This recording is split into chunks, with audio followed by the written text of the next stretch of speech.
It is September 28, 2008, and on a 7-acre coral island in the middle of the Pacific Ocean, 2,500 miles southwest of Hawaii, a rocket is standing on a concrete pad. The island is called Omelek. It belongs to the Kwajalein Atoll in the Marshall Islands, and the salt air here corrodes everything it touches.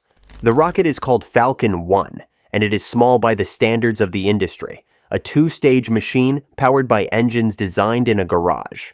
Bolted to its nose is a 165-kilogram aluminum cylinder called RatSat. It is not a satellite. It will never take a photograph, relay a signal, or do anything useful. It is a dummy, a mass simulator, and it is flying because the real payload, a Malaysian Earth observation satellite, was too valuable to risk on a vehicle that has failed every time it has flown. The man who paid for this rocket, Elon Musk, has put over $100 million of his own money into the company that built it. He has almost none of that money left. 3 Falcon 1 rockets have launched from this island. The first caught fire 25 seconds after liftoff. The second reached space, but its engine quit early. The third, just 56 days ago, crashed into itself when the stages separated at the wrong moment. If this rocket fails, the company is finished. The company is called SpaceX, and no privately funded venture has ever put a liquid fuel rocket into orbit. The question hanging over that coral island is whether this one will be the first or the last. You're watching the American Electronics and Tech channel, where we take apart the companies that built the electronic world, and sometimes the ones trying to leave it, down to the engine and the engineer who designed it. If a rocket company that nearly died 4 times before it flew sounds like your kind of story, subscribe and stay, because the survival here is just as improbable as the ambition. The origin of SpaceX is not a rocket, it is a greenhouse. In the autumn of 2001, Elon Musk was 30 years old, newly wealthy from the coming sale of PayPal, and obsessed with a question that had been bothering him since he checked the NASA website and found no plan, no timeline, and no budget for sending anything to Mars. His idea was modest, almost absurdly so.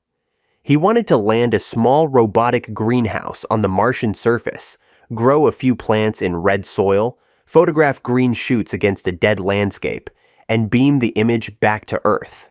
He called the concept Mars Oasis. He did not need to build a colony. He needed one picture powerful enough to make the American public demand that NASA do more. What he needed first was a rocket cheap enough to carry a minibar-sized terrarium to another planet. His team, including aerospace consultant Jim Cantrell and his friend Adeo Resi, went shopping. Arianespace, the European launch provider, was too expensive. The Russians, they heard, had decommissioned intercontinental ballistic missiles for sale at a fraction of the Western price. So Musk flew to Moscow. Twice, in October 2001 and again in February 2002, Musk sat in rooms with Russian space officials from ISC Kosmotras and negotiated over vodka. Every account of those meetings agrees on 2 things. The Russians drank heavily and the price kept going up. By most accounts, the first meeting produced a quote of around $8 million per missile. By the second trip, the ask had climbed to $21 million. The famous story, repeated in nearly every SpaceX biography, is that the Russians humiliated him, perhaps laughed, perhaps spat. The documented record is thinner than the legend, and honesty requires a flag here. What is verified is that Musk left Moscow without a rocket, and with a growing conviction that the launch industry was charging too much for what it delivered. On the flight home, he opened a laptop and built a spreadsheet. He priced aluminum, carbon fiber, rocket-grade kerosene, and liquid oxygen. He calculated the raw material cost of a small orbital rocket. The number was a small fraction of what anyone was charging to fly one. The markup, Musk concluded, was the problem, not the physics. He decided to build the rocket himself. He had never built anything that flew. But he found a man who had. Tom Mueller was born in 1961 in St. Maries, Idaho, a timber town in the northern Panhandle. He studied mechanical engineering at the University of Idaho and spent over a decade at TRW Inc., a sprawling aerospace and defense conglomerate, managing large-scale liquid rocket engine projects. The work was important, and the bureaucracy was suffocating. Mueller's ideas kept disappearing into corporate review processes that moved at the speed of government procurement, so he started building rocket engines as a hobby. In late 2001, working first in his garage and then in a friend's warehouse, Mueller produced the world's largest amateur liquid fuel rocket engine. It weighed 80 pounds and generated 13,000 pounds of thrust. He tested it in the Mojave Desert on weekends with members of the Reaction Research Society, a group of amateur rocketeers who had been launching experimental vehicles in the California desert since the 1940s. His engine caught the attention of Elon Musk. Mueller was skeptical. He asked for salary guarantees before he would leave his career at TRW. But he joined, and in doing so, became employee number 1 of Space Exploration Technologies Corporation, incorporated on March 14, 2002, in a warehouse in El Segundo, California, in the heart of Southern California's aerospace corridor. Musk committed approximately $100 million. The early team was tiny. Jim Cantrell and Chris Thompson joined alongside Mueller. The 11th employee was Gwynne Shotwell, an engineer from the Aerospace Corporation, who joined as vice president of business development. Shotwell was a part-time single mother, and she later admitted that she almost turned the job down because joining a startup in an industry where no private company had ever reached orbit seemed reckless. She took the job anyway. The first product they set out to build was Falcon 1, a small 2-stage rocket designed to carry about 450 kilograms to low Earth orbit for a fraction of what the established players charged. Tom Miller designed the engine that would power it. He called it Merlin.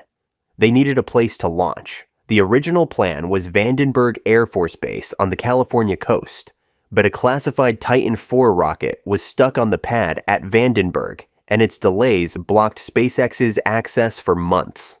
The company pivoted to Amalek Island, part of the Ronald Reagan Ballistic Missile Defense Test Site in the Kwajalein Atoll. The location had advantages. It sat near the equator, which meant any orbit was achievable, and the Earth's rotation gave a free boost to eastward launches. There were no population centers nearby, which simplified range safety. But the disadvantages were brutal. The corrosion was among the worst on Earth, Musk himself acknowledged. Every exposed fastener rusted. The first stage, too large for the cargo aircraft normally used, had to be shipped by container across the Pacific. The team worked out of a hangar on a speck of coral surrounded by open ocean, thousands of miles from the nearest SpaceX facility. Flight 1 launched on March 24, 2006. 25 seconds after liftoff, a corroded nut on a fuel line gave way. A fire broke out. The rocket fell into the Pacific a few hundred feet from the launch pad, taking with it a small Air Force Academy research satellite called Falcon Sat 2. Flight 2 launched on March 21, 2007. This time, the rocket reached space. It climbed to roughly 180 miles before fuel sloshing in the second stage caused the engine to shut down early. Close, not enough. Flight 3 launched on August 3, 2008. For 2 minutes, the flight was perfect. Then, during stage separation, a timing error in the modified turbopump purge sequence caused the first stage to linger a fraction of a second too long. The 2 stages collided. The rocket and the 2 satellites it carried were destroyed. 3 flights, 3 failures. The money was running out, and the man who had funded it all was running out of time. By the fall of 2008, Elon Musk was managing 2 simultaneous disasters. SpaceX had consumed most of his PayPal fortune, and Tesla, his electric car company, was burning through cash at an unsustainable rate. The global financial crisis had arrived. Credit markets froze. General Motors, one of the largest companies in the world, was heading for bankruptcy. Tesla had roughly $9 million in the bank and was days from insolvency. Friends urged Musk to save one company and let the other die. He refused. He split his remaining money between SpaceX and Tesla. knowing it could kill them both. "I never thought I'd have a nervous breakdown," he later said, "but I came pretty darn close." There was, however, one source of hope. In August 2006, NASA had awarded SpaceX a commercial orbital transportation services contract worth up to $278 million to develop a larger rocket, Falcon 9, and a cargo capsule called Dragon, capable of delivering supplies to the International Space Station. The COTS money was critical, but it came in milestone payments, and the milestones required a functioning rocket. If Falcon 1 could not prove that SpaceX's engines and avionics worked, the COTS funding could evaporate and the company with it. Flight 4 was not a test, it was a verdict. The Malaysian satellite originally assigned to the mission was pulled and saved for a future flight. In its place went RATSAT, the aluminum dummy, because the only thing that mattered was proving the rocket could reach orbit. The schedule was so compressed that the first stage had to be shipped by air on a United States Air Force C-17 Globemaster III at a cost of $500,000, money SpaceX could barely afford. A company that could not afford to fly the payload it was paid to carry. Flying an aluminum dummy instead, because proving the rocket worked was worth more than anything the rocket could carry. The reason NASA was willing to fund a startup in the first place is a story about what happens when a government agency runs out of options.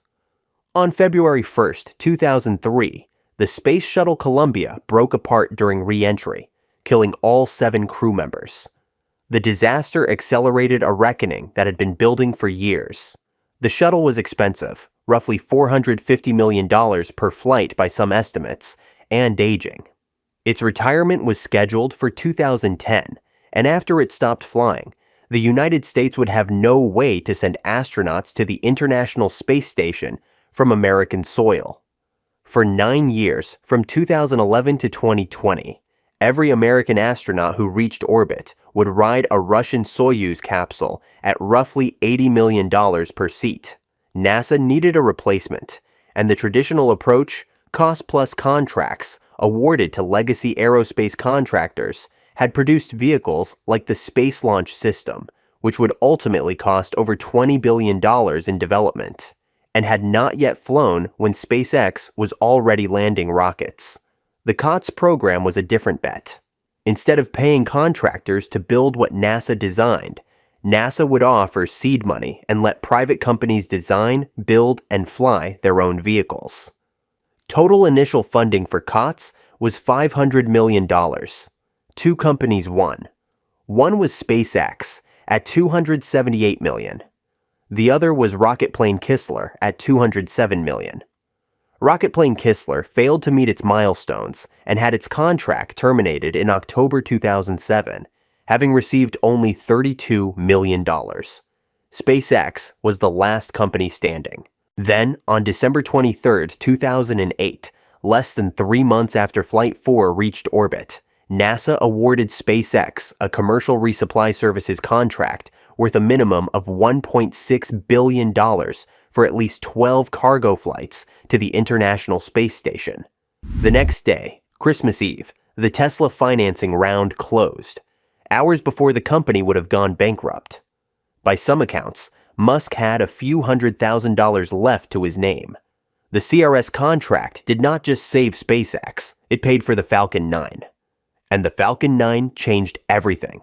By 2025, SpaceX was launching 165 missions per year, more than every other launch provider on Earth combined. It carried 83% of all mass sent to orbit by any entity, government or private, on the planet.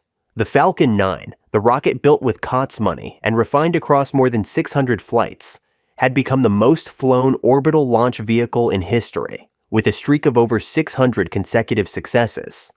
Individual first-stage boosters were flying 15 and 20 times, returning to Earth after each mission, landing on their legs either at Cape Canaveral or on autonomous drone ships in the Atlantic and Pacific Oceans. Starlink, SpaceX's satellite internet constellation, had crossed 10 million subscribers by the first quarter of 2026 and would reach 12 million by June operating across 164 countries and territories with more than 10,000 active satellites in low Earth orbit, roughly 65% of every operational satellite circling the planet. Revenue for 2025 reached $18.7 billion, with Starlink alone generating $11.4 billion, the first satellite internet service in history to clear $10 billion in a single year. Those are the numbers. But the numbers are not the heart of the story. The heart is the machines and the people who built them. The Falcon 9 booster designated BTOW-19 launched from Space Launch Complex 40 at Cape Canaveral at 29 minutes past 8 on the evening of December 21, 2015, carrying 11 Orbicom communications satellites. 9.5 minutes later, that booster was traveling at 3,000 miles per hour, falling back through the atmosphere. It fired its engines in a sequence engineers had rehearsed in simulations for 5 years. A boost-back burn to reverse its trajectory, a re-entry burn to survive the atmosphere, and a final landing burn, riding 3 of its 9 Merlin engines down to a decommissioned launch pad redesignated Landing Zone 1. The pad had last been used in 1978. 10 minutes later, the booster touched down in the dead center of the concrete circle, upright, on 4 legs, with a small fire at its base that was quickly extinguished. No orbital-class rocket had ever done this before. I do think it's a revolutionary moment, Musk told reporters afterward. No one has ever brought an orbital-class booster back intact. That booster stands on a pedestal today outside SpaceX headquarters in Hawthorne, California. It never flew again. It did not need to. It proved the principle. The boosters that came after it flew again and again, and the cost of reaching orbit began to fall at a rate the industry had never seen. On May 30th, 2020, NASA astronauts Bob Behnken and Doug Hurley climbed into a Crew Dragon capsule atop a Falcon 9 at Launch Complex 39A, Kennedy Space Center, the same pad where Apollo 11 left for the moon in 1969, and where the space shuttle had flown its final mission in 2011. At 22 minutes past 3 in the afternoon, the rocket lifted off. It was the first crewed launch from American soil in 9 years, the first time a commercially built spacecraft carried humans to orbit, and the end of a gap that had forced every American astronaut to fly Russian. Behnken and Hurley docked with the International Space Station the following day, spent 2 months aboard, and returned safely on August 2nd, splashing down in the Gulf of Mexico. The company that had nearly died on a coral island 12 years earlier had just carried astronauts to space. On October 13, 2024, at Starbase in Boca Chica, Texas, SpaceX launched the 5th test flight of Starship, the largest and most powerful rocket ever built. The 2-stage system, standing taller than the Statue of Liberty, lifted off from the launch mount, and 5 minutes later, the 230-foot Super Heavy booster began its descent. It had separated from the upper stage, fired its engines to reverse course, and was now falling back toward the very tower it had launched from, decelerating from supersonic speed. Sonic booms rolled across South Texas. The booster's engines shut down one by one, from dozens to 3, and the massive steel cylinder hovered beside the launch tower as 2 mechanical arms, the chopsticks of the structure SpaceX calls Mechazilla, closed around it and held. First attempt. The arms caught it. Folks, this is a day for the engineering history books, the SpaceX commentator said on the live stream, barely audible over the cheering. Thousands of distinct vehicle and pad criteria had to be met before the catch was even attempted. They were met. All of them. Here is the thing the numbers and the spectacle can obscure. The Merlin engine that powered Falcon 1, the engine Tom Mueller sketched in his garage before SpaceX existed, it is still the engine that powers every Falcon 9 that flies today. It has been refined, upgraded, made more powerful and more reliable, but the lineage runs straight from a weekend project in a warehouse to the most flown rocket engine in the world. The established aerospace industry had the engineers, the budgets, the wind tunnels, and the institutional knowledge of 50 years of orbital flight. None of them tried to land a rocket and fly it again. Not because it was physically impossible, but because expendable rockets were profitable enough, and the incentive to change did not exist. The cost per kilogram to low Earth orbit dropped more in the decade after that December 2015 landing than it had in the preceding 5 decades of the space age. The industry that knew rockets best never attempted the thing that mattered most. The company that nearly died over a coral island in 2008 was about to do something no private space company had ever done. And when it did, the valuation would be measured not in billions, but in trillions. And the distance between a warehouse in El Segundo and the floor of the NASDAQ would collapse into a single morning. But the trajectory was never as clean as the highlight reel suggests. For every landing that worked, there were the ones that did not. And for every contract won, there was a fireball on the evening news. On June 28, 2015, 6 months before that historic first landing at Cape Canaveral, a Falcon 9 carrying cargo to the International Space Station disintegrated 73 seconds after liftoff. The cause was a 2-foot steel strut inside the second stage liquid oxygen tank, a strut rated to handle thousands of pounds of force that failed at a fraction of its specification. The vehicle broke apart over the Atlantic, and the Dragon capsule it carried tumbled into the ocean. The cargo, including supplies and experiments for the 6 crew members aboard the station, was lost. The fleet was grounded for 6 months. Then, on September 1st, 2016, another Falcon 9 exploded on the launch pad during a routine pre-launch static fire test at Cape Canaveral. The rocket, the payload fairing, and the Amos 6 communications satellite it was carrying, a satellite worth approximately $200 million and owned by an Israeli company, were destroyed in seconds. The blast was powerful enough to shake buildings miles away. SpaceX had not even attempted to launch. The rocket simply detonated during fueling. The investigation traced the failure to the behavior of superchilled liquid oxygen interacting with carbon fiber, composite overwrapped pressure vessels in the second stage. The fleet was grounded again, this time for 4 months. 2 explosions in 14 months. Payloads destroyed. Customer confidence shaken.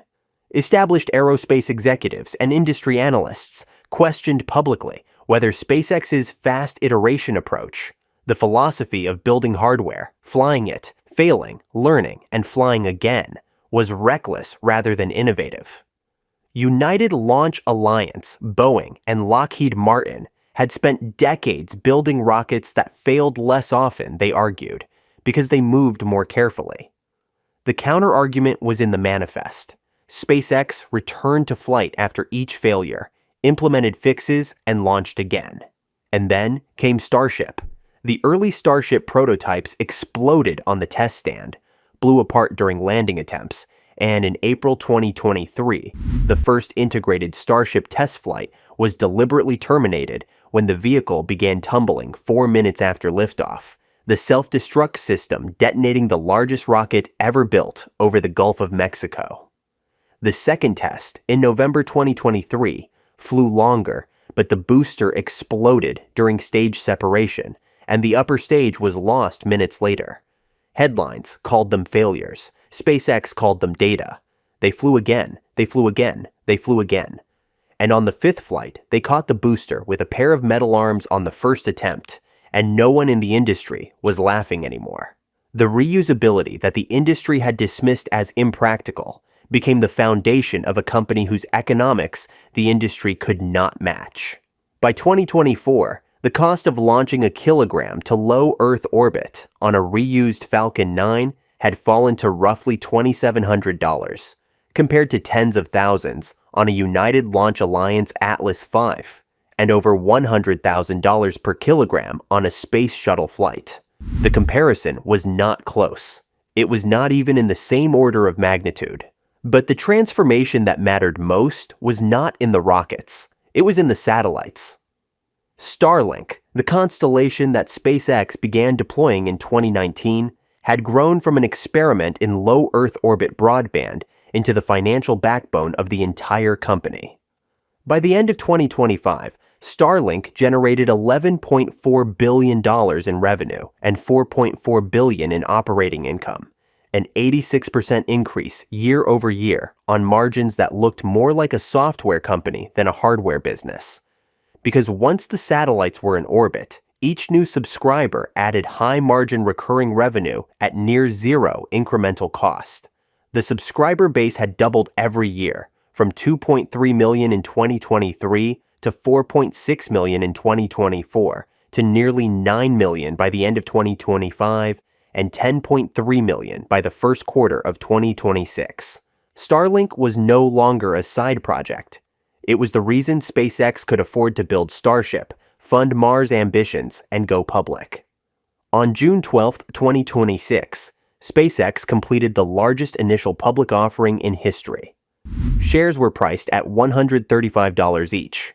The offering raised approximately $75 billion. The company entered the public markets at a valuation approaching $1.8 trillion, making it the sixth most valuable company in the United States on its first day of trading.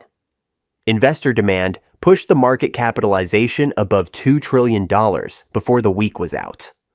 Gwynne Shotwell, the 11th employee, the part-time single mother who almost turned down the job in 2002 because it seemed too risky, rang the opening bell at the NASDAQ market site in New York. Her stake in the company she had helped run for 24 years was worth roughly $2 billion. 24 years.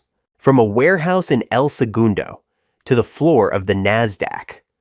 From a workforce small enough to fit in a conference room to 22,000 employees. From a rocket that burned on the pad 25 seconds after ignition to 165 orbital launches in a single year. The distance traveled is not measured in miles. It is measured in the decisions made when the money was gone and the rockets were in pieces, and the rational thing to do was quit. Tom Mueller retired from SpaceX in 2020 after 18 years. He was employee number 1, and when he left, every rocket the company had ever flown still ran on engines he designed: the Merlin, the Kestrel, the Draco. The architecture of a propulsion system he first sketched in a garage in 2001 and tested in the Mojave Desert on weekends, attached to airframes launched by a club of amateur rocketeers. He founded Impulse Space, a company that builds engines and orbital transfer vehicles, because a man who has spent 2 decades making it possible to reach orbit naturally turns to the question of what to do once you arrive. Gwynne Shotwell still runs the company day to day. She has been there since the beginning, before there was a rocket, before there was a launch pad, before there was a flight. The Falcon 9 booster that landed at Cape Canaveral on December 21st, 2015, the first orbital-class rocket ever recovered intact, stands on a pedestal outside SpaceX headquarters in Hawthorne, California. It has been there for more than a decade. It never flew again. It does not need to. The boosters that came after it fly again and again, some more than 20 times. Ordinary working vehicles on a schedule so routine that a Falcon 9 launch barely makes the news anymore. More than 10,000 Starlink satellites circle the Earth. 12 million people in 164 countries connect through them, many of them in places where no cable company would ever run a wire and no telephone tower would ever be built. The astronauts who strapped into Crew Dragon trusted their lives to a spacecraft built by a company that could not reach orbit 12 years before their flight. The verdict on SpaceX is not in the stock price or the valuation or the number of launches per year. The verdict is in the machines that fly, and in the people who built them, and in the fact that they keep flying. Amalek Island is decommissioned now. The launch site has not been used since 2009. The hangar is empty. The concrete pad where 5 Falcon 1 rockets stood is still there, on a 7-acre coral island in the Kwajalein Atoll, surrounded by open Pacific in every direction. Most people will never hear its name, but the aluminum cylinder that launched from that pad on September 28, 2008, the one called RatSat, the dummy payload that carried no instrument and served no purpose except to prove that a privately built rocket could reach orbit, is still up there. It circles the planet in a low orbit, roughly 600 kilometers above the surface, completing 1 lap every 97 minutes. It has been doing that for nearly 18 years. SpaceX reached orbit on the last money Elon Musk had. Everything that followed, the the landings, the astronauts, the 10,000 satellites, the $2 trillion valuation. All of it traces back to a September night on a coral island when a rocket flew, and for the first time did not fail.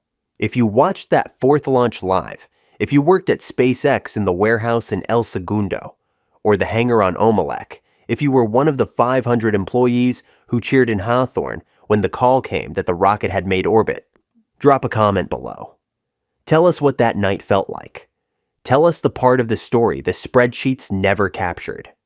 The people who built these rockets and the people who believed in them when no one else did know more about what was at stake than the valuation will ever say. Subscribe if this is the kind of history you want to keep hearing, because we are building an archive of the machines and the people behind them. We have the story of another company that bet everything on a single invention coming next, and you will not want to miss how it ends.